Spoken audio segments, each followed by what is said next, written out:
इस वीडियो में मैं आपको बताने वाला हूं यूनियन पब्लिक सर्विस कमीशन यानी कि UPSC civil services IAS IPS IFS online form 2024 के बारे में कि कैसे आपको यहां पर 2024 की इस बैच का फॉर्म फिलअप करना है। तो आप इस वीडियो को देखते रहिए। यहां पर आपको रेशन से लेकर के प्रिंट तक की जानकारी दी जाएगी जिससे कि आप इस फॉर्म को भरने में कोई भी गलती नहीं करेंगे। तो चलिए इसके ऊपर क्लिक करने के बाद आपके सामने जो ये वेबसाइट है वो आ जाएगी। अगर आपका पहले से इस वेबसाइट के ऊपर रजिस्ट्रेशन है, आपने कोई भी फॉर्म भरा था इस वेबसाइट का इस्तेमाल करके, तो आप यहाँ पर डायरेक्टली आपकी ईमेल आईडी और फिर ओटीपी ला करके उसके ऊपर ये कैप्चा कोड फिल करके लॉगिन कर लेंगे। बट अगर आप फर्स्ट टाइम यूजर है, आपने इसके ऊपर रेशन नहीं किया, तो आप न्यू रेशन के ऊपर क्लिक करेंगे। अब यहाँ पर आपके सामने रेशन का पेज आ चुका है। आपको आपका नाम पहले एंटर करना है। ये नाम आप यहाँ पर 10th के सर्टिफिकेट के अकॉर्डिंग एंटर करेंगे। इस नाम को दोबारा डाल करके वेरीफाई नेम में वेरीफाई कर देना है। फिर जो आपका फुल नेम है, फुल नेम आपको यहाँ पर एंटर करना है। देन यहाँ पर आप आपका जेंडर सेलेक्ट करेंगे। आपके जेंडर को दोबारा सेलेक्ट करके वेरीफाई करना है। आपकी जो भी डेट ऑफ बर्थ हो आप यहाँ पर कैलेंडर के ऊपर क्लिक करके सेलेक्ट करेंगे। पहले आप यहाँ से इस प्रकार से ईयर, फिर यहाँ पर मंथ और उसके बाद में डे। तो इस तरह से आपकी डीओबी आ जाएगी। देन आपको आपकी डीओबी को दोबारा सेलेक्ट करके वेरीफाई करना है। इसके बाद यहाँ पर गाइस आपके सामने आता है फादर नेम। तो आपको आपका फादर नेम भी 10th के सर्टिफिकेट के अकॉर्डिंग देना है और फादर नेम को दोबारा डाल करके यहाँ पर वेरीफाई कर देना है। इसके बाद आप यहाँ पर आपकी मदर्स का नेम एंटर करेंगे एंड मदर्स के नेम को दोबारा डाल करके वेरीफाई कर देंगे। फिर आपको बताना कि आपका माइनॉरिटी स्टेटस है, यानी कि आप माइनॉरिटी से बिलोंग करते हैं। अगर हाँ तो आप यस करें और यस करने के बाद आपको सेलेक्ट करना है कि आपकी माइनॉरिटी कम्युनिटी कौन सी है। जो भी है वो आप यहाँ पर सेलेक्ट कर लेंगे। फिर आपको यहाँ पर आपका नंबर एंटर करना है। इस नंबर के अलावा कोई अन्य नंबर देना चाहते तो अल्टरनेट मोबाइल नंबर के अंदर दे सकते हैं, नहीं तो आप इसको खाली भी छोड़ सकते हैं। फिर आपको यहाँ पर आपकी ईमेल आईडी एंटर करनी है एंड अगर कोई अन्य ईमेल आईडी देना चाहते तो यहाँ पर दे सकते हैं। इसके बाद आते हैं board examination roll number class 10th, यानी कि आपको 10th का रोल नंबर यहाँ पर एंटर करना है। इसके बाद आपको सिक्योरिटी क्वेश्चन सेलेक्ट करना है। ये सिक्योरिटी क्वेश्चन आपको तब काम आएगा जब आप अपना पासवर्ड भूल जाएंगे और आप उसको रिकवर करने की कोशिश करेंगे। तो कोई भी एक यहाँ पर क्वेश्चन सेलेक्ट कर लीजिए और उसका आंसर यहाँ पर दे दीजिए आपकी चॉइस के अकॉर्डिंग। फिर आपको यहाँ पर एक सिक्योरिटी क्वेश्चन 2 सेलेक्ट करना है और इसका आंसर भी दे देना है। फिर आप ये कैप्चा कोड फिल करेंगे एंड इन सभी जानकारी को चेक करते हुए सबमिट पर क्लिक करेंगे। सबमिट पर क्लिक करने के बाद में आपने जो भी जानकारी भरी है उन सभी का प्रीव्यू आपके सामने। अगर आपको लगता है कोई जानकारी गलत है तो आप अपडेट चेंज के ऊपर क्लिक करके चेंज कर लीजिए, नहीं तो आप यहाँ पर आई एग्री पर क्लिक करेंगे। आई एग्री के ऊपर क्लिक करने के बाद में आपके नंबर पर भी और आपकी ईमेल पर भी ओटीपी सेंड किया है। आपको यहाँ पर पहले मोबाइल वाला ओटीपी डाल करके वेरीफाई करना है और फिर इसके बाद में आपको यहाँ पर ईमेल वाला ओटीपी, बेसिकली आपको दोनों ओटीपी एक साथ में डालने हैं और फिर वेरीफाई ओटीपी पर क्लिक करना है। अब गाइस आपका रेशन कंप्लीट हो चुका है। आप यहाँ पर प्रिंट के आइकन के ऊपर क्लिक करके इसको प्रिंट कर लेंगे। अगर आपके पास प्रिंटर मौजूद नहीं है तो आप इसका स्क्रीनशॉट ले लीजिए, क्योंकि ये जानकारी आपको बाद में काम आने वाली है। अब आपको क्या करना है, आपको यहाँ पर लॉगिन पर क्लिक करना है। लॉगिन पर क्लिक करने के बाद में आप यहाँ पर आपकी या तो ईमेल आईडी देंगे या फिर यहाँ पर जो आपका ओटीआर आईडी आपको मिला है रेशन करने के बाद में वो एंटर करेंगे। यानी कि आपको सेलेक्ट करना है कि आप ईमेल आईडी के माध्यम से, नंबर के माध्यम से, किस माध्यम से लॉगिन करना चाहते हैं। मैं आपको प्रेफर करूंगा कि आप यहाँ पर मोबाइल नंबर पर क्लिक करें और यहाँ पर आपका नंबर एंटर करें, फिर गेट ओटीपी पर क्लिक करें। इसके बाद आपके नंबर पर ओटीपी जाएगा, वो ओटीपी यहाँ पर डाल करके ये वेरिफिकेशन कोड फिल करते हुए लॉगिन पर क्लिक करना है। लॉगिन करने के बाद में आपके सामने कुछ ऐसा इंटरफेस आएगा। बेसिकली यहाँ पर आपको एक पासवर्ड क्रिएट करना है। आपको यहाँ पर न्यू पासवर्ड में एक पासवर्ड डालना है। पासवर्ड के अंदर आपका इंग्लिश का कैपिटल वर्ड, स्मॉल वर्ड, कोई स्पेशल कैरेक्टर और साथ ही डिजिट रहना चाहिए। इस तरह का आप एग्जांपल ले सकते हैं पासवर्ड के लिए और आपको यहाँ पर ये पासवर्ड दोबारा डाल करके वेरीफाई कर देना है। इसके बाद आप यहाँ पर सभी जानकारी को वेरीफाई करके सबमिट पर क्लिक करेंगे। सबमिट के ऊपर क्लिक करने के बाद में आपका यहाँ पर अकाउंट कंप्लीट हो जाएगा। अब गाइस आपके सामने यहाँ पर इस तरह से डैशबोर्ड आएगा। तो आपको लेटेस्ट नोटिफिकेशन के सेक्शन पर क्लिक करना है और इसके ऊपर क्लिक करने के बाद आप देख सकते हैं कि आपकी वैकेंसी यहाँ पर एक्टिव कर दी गई है। अब आपको सबसे पहले यहाँ पर पार्ट 1 अपडेट ओटीआर, यानी कि अगर आपको पार्ट 1 की जानकारी अपडेट करनी है जो कि आपने ओटीआर किया है तो आप यहाँ पर इसके ऊपर क्लिक कर सकते हैं, नहीं तो आपको क्लिक हियर फॉर पार्ट 1 इसके ऊपर क्लिक करना है।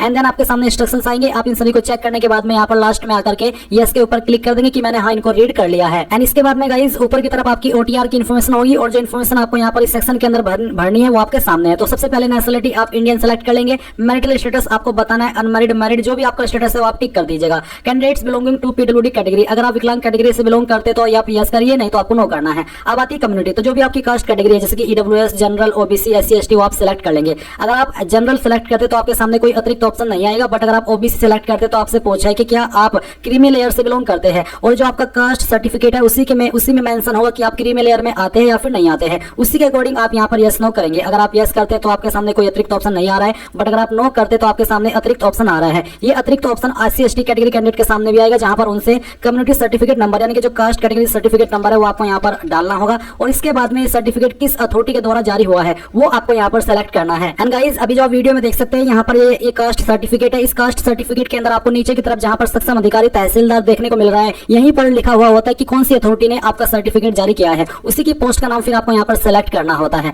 इसके बाद में आता है community certificate issuing counter signing authority state name, कौन सी स्टेट के द्वारा जारी हुआ है वो स्टेट आपको यहाँ पर सेलेक्ट कर लेना है। इसके बाद कम्युनिटी सर्टिफिकेट डेट का भी सर्टिफिकेट आपने बनवाया है वो सर्टिफिकेट डेट भी आपको यहाँ पर देनी होगी। इसके बाद गाइस यहाँ पर आप नीचे आएंगे और आप देखेंगे एजुकेशनल क्वालिफिकेशन। तो आपके सामने ऑलरेडी पास्ट डिग्री और इक्विवेलेंट या फिर अपीयर्ड अपीयरिंग। अगर आप कर रहे हो तो सेकंड वाला सेलेक्ट कीजिए, अगर आप पास कर चुके हैं तो आप पहले वाला ऑप्शन सेलेक्ट कर लेंगे। फिर select your degree subject in graduation, आपके पास डिग्री जो आपका डिग्री है उसमें क्या सब्जेक्ट था वो आपको यहाँ पर सेलेक्ट कर लेना है। आपको काफी सारे यहाँ पर ऑप्शन देखने को मिल रहे हैं, अगर इनमें है तो इनमें सेलेक्ट कर लेना, तो आप अदर्स भी सिलेक्ट कर सकते हैं अगर आपका सब्जेक्ट इसके अंदर नहीं है। तो जो भी है गाइज वही आप यहाँ पर सेलेक्ट कर लीजिएगा। ये सेलेक्ट करने के बाद जैसे कि मैंने यहाँ पर ये वाला सेलेक्ट किया तो आता है यहाँ पर for which examination you like to be consider. तो यहाँ पर मैं सिविल सर्विसेज के लिए कंसिडर होना चाहता हूँ या फिर आप दोनों के लिए भी कंसिडर हो सकते हैं, तो ये आपकी चॉइस है कि आपको किसको कंसिडर करना है। इसके बाद गाइज आप यहाँ पर ओके कीजिएगा एंड देन फिर गाइज आपके सामने एड्रेस की जानकारी आएगी, जहां पर आपको आपका जो प्रेजेंट एड्रेस है वो फिल करना है। तो आप यहाँ पर लाइन 1, 2, 3 के अंदर आपका एड्रेस लिख दीजिएगा, उसमें आपको हाइफन कोमा लगाने की आवश्यकता नहीं है, नहीं तो आपकी जानकारी सेव नहीं हो पाएगी। इसके बाद आप यहाँ पर आपकी जो स्टेट है वो सिलेक्ट करेंगे, आपकी डिस्ट्रिक्ट आपको सेलेक्ट करनी है, जो भी आपका पिन कोड है वो भी आपको यहाँ पर डाल देना है। एंड उसके बाद आप यहाँ पर नीचे कंटिन्यू के ऊपर क्लिक करेंगे। कंटिन्यू पर क्लिक करने के बाद यहाँ पर एज रिडक्शन का सेक्शन मेरे सामने आया है। इसका मतलब है कि क्या मैं आयु सीमा के अंदर छूट चाहता हूँ। मैं आपको बता दूं जो छूट मिलती है SC ST OBC को, अगर आप ओवर एज हो चुके हैं तो तभी आप यहाँ पर यस कीजिएगा। अगर आप ओवर एज नहीं हुए, आपको छूट नहीं चाहिए तो आप नो करके कंटिन्यू कर दीजिए। अब आपको यहाँ पर फोटो आइडेंटिटी कार्ड में कोई एक आईडी सेलेक्ट कर लेनी है, जो भी आईडी आप सेलेक्ट करें उसका नंबर फिर आपको फोटो आइडेंटिटी कार्ड नंबर के अंदर डालना है, उस नंबर को दोबारा डाल करके आपको वेरीफाई भी करना है। फिर आएगा upload your scan photo identity card document, यानी कि जो आईडी आपने अपलोड की यहाँ पर जानकारी दी है वो आईडी आपको अपलोड भी करनी है। इसका फॉर्मेट आपका PDF का रहना चाहिए। तो आप सिंपली चूज फाइल के ऊपर क्लिक कीजिए और जहां पर भी आपकी फोटो फाइल है वो आपको सेलेक्ट करनी है, बेसिकली PDF के रूप में होनी चाहिए। एंड उसके बाद में please indicate your percentage at the graduation level, graduation level में आपकी परसेंटेज कितनी थी वो आपको यहाँ पर एंटर करनी है। एंड उसके बाद में आप नीचे आएंगे, यहाँ पर number of attempts already made in civil exam, civil exam के अंदर आप ऑलरेडी कितने अटेम्प्ट दे चुके हैं तो आपको यहाँ पर बताना है, 1 2 3 जो भी दिए हैं। अगर नहीं दिया है तो आप यहाँ पर 0 लिखेंगे। इसके बाद में आपको नीचे आना है और यहाँ पर आप देखेंगे कुछ और सवाल आपसे पूछे हैं, जैसे कि CSM परीक्षा के लिए केंद्र, तो आपको यहाँ पर आपका एग्जाम सेंटर के लिए प्रेफरेंस देना है। और उसके बाद में language medium for examination for paper 1 to 5, तो आप इसके लिए किस लैंग्वेज में आप देना चाहेंगे पेपर 1 से पेपर 5 में, तो वो लैंग्वेज आपको आपकी चॉइस के अकॉर्डिंग सेलेक्ट करनी है। फिर है optional subject for paper 6 to paper 7, तो ये भी आपको यहाँ पर ऑप्शनल जो आपका सब्जेक्ट है वो सिलेक्ट करना है। ये सिलेक्ट करने के बाद में यहाँ पर गाइज आपको नीचे देखने को मिलेगा language medium of optional subject, यानी कि जो आपने ऑप्शनल सब्जेक्ट सुना है इसकी लैंग्वेज आप क्या रखना चाहते हैं वो लैंग्वेज आपको सेलेक्ट करनी है। फिर आता है कि क्या आप अरुणाचल प्रदेश, मणिपुर, मेघालय, मिजोरम, नागालैंड, सिक्किम के रहने वाले हैं। अगर हाँ तो यस, नहीं तो आप नो कर देंगे। अगर आप नो करें तो फिर आप आता है कि if no select the language for paper A, तो पेपर ए के लिए आप कौन सी लैंग्वेज रखना चाहते हैं वो लैंग्वेज आपको सेलेक्ट कर लेनी है। अब आता है आपके सामने कुछ और जानकारी, जहां पर है IFOS मुख्य परीक्षा के लिए केंद्र, तो आपको यहाँ पर उसका केंद्र सेलेक्ट कर लेना है। एंड उसके बाद में फर्स्ट ऑप्शनल सब्जेक्ट यहाँ पर आप क्या रखना चाहते हैं वो आपको सेलेक्ट कर लेना है, क्योंकि गाइज मैंने IFOS को भी प्रेफरेंस दी है इसलिए मेरे सामने ये ऑप्शन आ रहे हैं।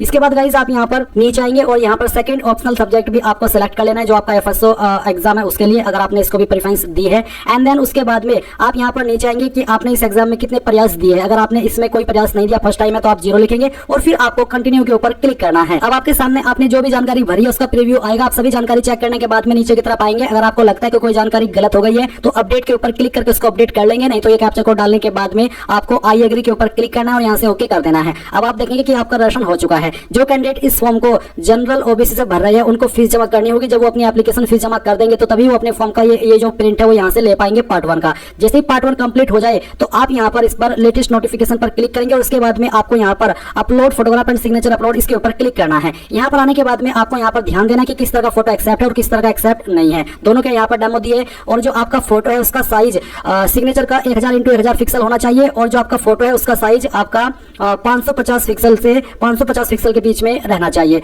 तो इसके बाद में दिए गए इंस्ट्रक्शंस के अकॉर्डिंग आप यहाँ पर आपकी फोटो फाइल अपलोड करेंगे। तो गाइस यहाँ पर चूज फाइल के ऊपर मैं क्लिक करता हूँ और इसके बाद में यहाँ पर मैं अपनी फाइल को सिलेक्ट करता हूँ। तो ये फाइल मैंने सेलेक्ट की, इसका जो पिक्सल है आप देख सकते हैं कितना है, और फिर यहाँ पर मैं इसको ओपन करता हूँ। एंड देन आपको सेम वे में जहाँ पर आपका सिग्नेचर उसको सेलेक्ट करना है और यहाँ से ओपन कर लेना है। फिर आप अपलोड इमेज के ऊपर क्लिक करेंगे तो आपका जो फोटो है एंड जो इमेज है वो यहाँ पर आ जाएगा। गाइस यहाँ पर आपके फोटो और साइन इस तरह से अपलोड हो जाएंगे। मैं आपको बता दूं कि वैसे तो यहाँ पर वेबसाइट के ऊपर लिखा था कि आपका सिग्नेचर का पिक्सल 1000 × 1000 होना चाहिए, बट आपको सिग्नेचर का पिक्सल भी 550 × 550 ही रखना है, तभी ये अपलोड हो पाएगा। अब आप यहाँ पर कंटिन्यू कर दीजिए। अब इसके बाद में centre selection and agreeing to declaration के ऊपर आप क्लिक करेंगे। यहाँ पर आपको एग्जाम सेंटर की प्रेफरेंस देनी है और ये देने के बाद में आप यहाँ पर नीचे डिक्लेरेशन देखेंगे और इसके बाद में आप I have read declaration and agree इसके ऊपर क्लिक करेंगे तो आपका फॉर्म सबमिट हो जाएगा। अब आप यहाँ पर लेटेस्ट नोटिफिकेशन के ऊपर क्लिक आकर के यहाँ पर एप्लीकेशन हिस्ट्री में आकर के देख सकते हैं कि आपका फॉर्म हो चुका है सबमिट, और आप यहाँ से अपने एप्लीकेशन फॉर्म का जो प्रिंट है वो भी ले पाएंगे। एप्लीकेशन स्टेटस के ऊपर क्लिक कीजिएगा और क्लिक हियर यहाँ पर व्यू प्रिंट के नीचे इसके ऊपर क्लिक करके अपने फॉर्म का प्रिंट कर लीजिएगा।